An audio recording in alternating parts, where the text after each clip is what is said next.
শেখ হাসিনাকে নিয়ে সার্জিসের স্ট্যাটাস মুহূর্তেই ভাইরাল। আগে নির্বাচনে গেলে সংস্কার ঝুলে যাবে বললেন ডক্টর তোফায়েল আহমেদ।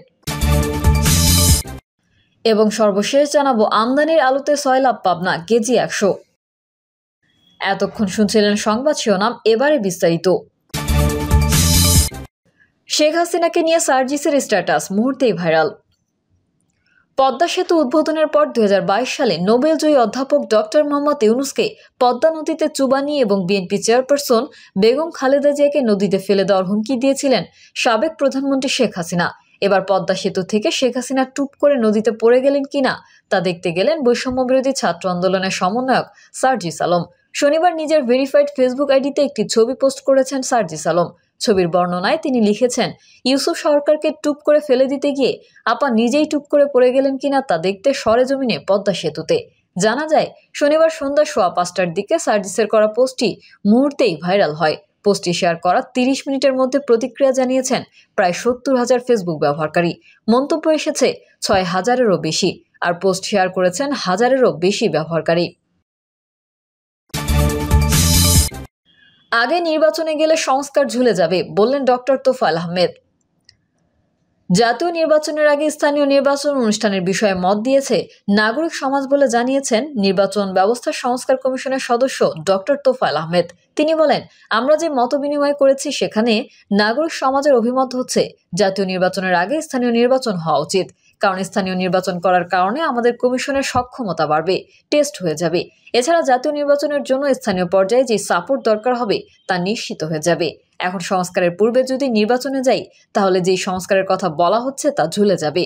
ডক্টর তোফায়েল আহমেদ নির্বাচন ব্যবস্থা সংস্কার কমিশনের সদস্য হলেও সম্প্রতি তাকে প্রধান করে 8 সদস্যের স্থানীয় সরকার সংস্কার কমিশন গঠন করেছে সরকার।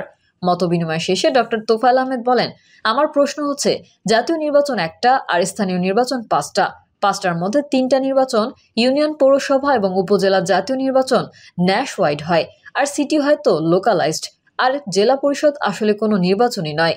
এখন সংস্কারের পূর্বে যদি নির্বাচনে যাই তাহলে যে সংস্কারের কথা বলা হচ্ছে তা ঝুলে যাবে, কারণ এখন আমাদের যে চিন্তা ভাবনা স্থানীয় নির্বাচন যেটা আছে সেটা কোনো সিস্টেম না। আলাদা আলাদা প্রতিষ্ঠান আলাদা আলাদা আইন দ্বারা পরিচালিত হয়, কোনো কম্প্রিহেন্সিভ সিস্টেম নাই। এই সংস্কারের বড় কাজ হবে একটা সিস্টেম ডেভেলপ করে দেওয়া। এখন সিস্টেম কি হবে, যেই সিস্টেম আছে সেটা আইয়ুব খানের ভাবনায় রেখে করে যাওয়া হয়েছে। স্থানীয় সরকার প্রতিষ্ঠানের ইতিহাস তুলে ধরে তিনি বলেন, ইউনিয়ন পরিষদের 10 বছর পরে উপজেলা, তারও 10 বছর পর উপজেলা পরিষদ হয়েছে। এতে করে কম্প্রিহেন্সিভ কিছু হয় নাই। এই সিস্টেম করার জন্য এখন মোক্ষম সময়, কেননা বেশিরভাগ স্থানীয় সরকার কিন্তু নাই, কেবল ইউপি আছে। কাজেই ছবি আঁকার এটাই সময়। আমরা যদি সিস্টেম করতে পারি যে একটা কম্প্রিহেন্সিভ আইন হবে, সেই আইনের মধ্যে সব প্রতিষ্ঠান চলে আসবে, এতে একটা তফসিল দিয়ে সবগুলো নির্বাচন করতে পারবো। আগে যেমন মেয়র নির্বাচন করেছি, সিটি নির্বাচন বলছি না, সব আলো পড়েছে মেয়রের ওপর। অন্যান্য স্থানীয় সরকারেরও একই অবস্থা। স্থানীয় সরকার যেখানে সফল, ভারতের পশ্চিমবঙ্গেও সরাসরি মেয়র, চেয়ারম্যান নির্বাচিত হয় না, কাউন্সিলর ও মেম্বার নির্বাচন হয়। তারা পরিষদে গিয়ে নির্বাহী কমিটি তৈরি করে। আমরা তেমন সিস্টেম তৈরি করতে চাই, তাহলে নির্বাচনটা অনেক লেস এক্সপেন্সিভ হবে, অনেক সময় সাশ্রয়ী হবে, এতে লোকবল লাগবে না। তিনি জানান, একটা হিসেব করে আমি দেখেছি গত কমিশন যে স্থানীয় নির্বাচন করেছে এতে 23,000 কোটি টাকা ব্যয় হয়েছে, 19 থেকে 20 লাখ লোক লেগেছে, 225 দিনের মতো সময় লেগেছে। তাই স্থানীয় নির্বাচনে যদি পার্লামেন্টারি সিস্টেম নিয়ে আসি তাহলে ইউনিয়ন, পৌরসভা বা সিটি কর্পোরেশন যদি একই সিস্টেমে করতে পারি তাহলে খরচ চলে আসবে 600 কোটি টাকার মধ্যে, লোক লাগবে 8 লাখ, সময় লাগবে 45 দিন। তাহলে এই সিস্টেমে যাওয়ার জন্য অধ্যাদেশ করে যদি যান তাহলে জাতীয় নির্বাচনের আগে স্থানীয় নির্বাচনে যাওয়া সম্ভব। অথবা বর্তমানে যা আছে তা দিয়ে যদি স্থানীয় নির্বাচন করতে চান তাহলে 5টা আইন দিয়ে 5টা নির্বাচন করতে হবে। এতে জাতীয় নির্বাচনের আগে তা করা সম্ভব কিনা তা নিয়ে আমার প্রশ্ন আছে। স্থানীয় সরকার বিশেষজ্ঞ ডক্টর তোফায়েল বলেন, পার্লামেন্টের যে মেম্বার তার মধ্যে স্থানীয় কোনো দায়িত্বের মধ্যে পড়ে না, তার কাজ হচ্ছে সরকার কাজগুলো জবাবদিহির মধ্যে আনা। উনি যদি সব উন্নয়ন করেন তাহলে তো কনফ্লিক্ট অফ ইন্টারেস্ট হলো, তিনি যদি জবাবদিহি করবেন কাকে? সুতরাং সংবিধান অনুযায়ী এমপিরা এটা পারে।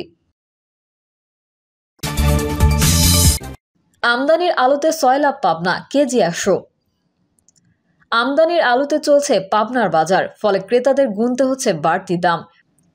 প্রতি কেজি আলুর দাম 10 থেকে 20 টাকা বেড়ে বিক্রি হচ্ছে 100 থেকে 110 টাকায়, অথচ বৃহস্পতিবারও এর দাম ছিল 80 থেকে 85 টাকা। এদিকে সবজি উৎপাদনে পাবনা সমৃদ্ধ হলেও শীতকালীন সবজির দামও ঊর্ধ্বমুখী। সবজি সহ নিত্যপণ্যের অতিরিক্ত দামে নাভিশ্বাস অবস্থা ক্রেতাদের। তবে মুড়ি কাটা পেঁয়াজ ওঠায় কিছুটা কমতে শুরু করেছে পেঁয়াজের দাম। 2 সপ্তাহের ব্যবধানে পেঁয়াজের দাম 10 থেকে 20 টাকা কমেছে। পাবনার বড় বাজার ও লাইব্রেরি বাজার সহ কয়েকটি বাজারে দেখা যায় মূলা, কপি, বেগুন ও সিম সহ শীতকালীন বিভিন্ন সবজি উঠেছে, তবে দাম বেশি।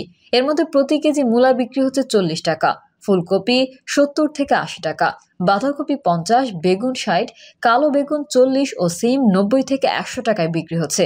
এছাড়া পটল বিক্রি হচ্ছে 60 টাকায়, মিষ্টি কুমড়া 45 থেকে 50, পেঁপে 45, হাইব্রিড শসা 50, দেশি শসা 70, ঢেঁড়স 60, কাঁচামরিচ 90 টাকা কেজি, আর লাউ প্রতি পিস 30 থেকে 40 টাকায় বিক্রি হচ্ছে। এছাড়া দেশি পেঁয়াজ প্রতি কেজি 110 টাকা, আমদানির পেঁয়াজ 80 থেকে 90 টাকায় বিক্রি হচ্ছে। বিক্রেতারা বলছেন, অতিবৃষ্টিতে জলাবদ্ধতায় সবজির ক্ষেত নষ্ট ও আবাদ কম হয়, পাবনায় সবজির সরবরাহ কম, তাই দাম বাড়তি। বাজার করতে আসা নাইমা জান্নাত নামে এক ক্রেতা বলেন, পাবনায় ব্যাপক সবজির আবাদ হয়, এখন বাজারে শীতকালীন সবজির সরবরাহ অনেক, অথচ দামে কমতি নেই। যেখানে হাত দেই সেখানে আগুন। নিজেদের উৎপাদিত সবজি যদি এভাবে অতিরিক্ত দামে খেতে হয়, তাহলে বাজার নিয়ন্ত্রণ আর রইল কই। আরেক ক্রেতা আশিস বলেন, আলুর দাম কমছেই না, আলুটা সব ক্ষেত্রে প্রয়োজন হয়। পেঁয়াজ ছেড়ে যেমন আলু দিয়ে খোলা শুরু করেছেন ব্যবসায়ীরা, পেঁয়াজ ছেড়ে এখন আলু নিয়ে খেলা শুরু করেছেন ব্যবসায়ীরা। লাইব্রেরি বাজারে আসেন হাসান রহমান। দোকানদারের সঙ্গে তার দর কষাকষি দেখে এগিয়ে গেলে তিনি বলেন, গত পরশু আলু নিলাম 85 টাকায়, আর আজ বলছে 100 টাকা। একদিনের মধ্যে 15 টাকা দাম বেড়ে গেল। বেসরকারি চাকরি করি, হিসাবের সংসার, কিন্তু বাজার বাবদ মাসিক খরচই হিসাব করতে পারছে না। আরেক ক্রেতা রশিদ বলেন, দিন শেষে আমাদের ভাগ্য বদলায় না। নতুন সরকার আসলো, সবাই ধারণা দিয়েছিল অন্তত বাজারটা নিয়ন্ত্রিত থাকবে, কিন্তু সেটা দেখছি না। যেই বাজার সেটাই রয়ে গেছে। সেই 100 টাকার নিচে কোনো সবজি নাই, শুধু মূলা, মিষ্টি কুমড়া ও লাউয়ের মতো 2-1টা সবজি 100 টাকার নিচে। বড় বাজারের বিক্রেতা মহিদুল ইসলাম জানান, পাবনার পুরো বাজারে আমদানির আলুর দাপট। দেশি আলু 2-1 বস্তা আসে, এই দিয়ে বাজার চলে না। সরকারি বন্ধের দিনে পাবনায় আমদানির পণ্য ঢোকে না, এর ফলে শুক্র ও শনিবার আমদানির আলুর দাম বেশি হয়। এ নিয়ে অবশ্য ক্রেতাদের সঙ্গে অতিরিক্ত কথা খরচ করতে হয়।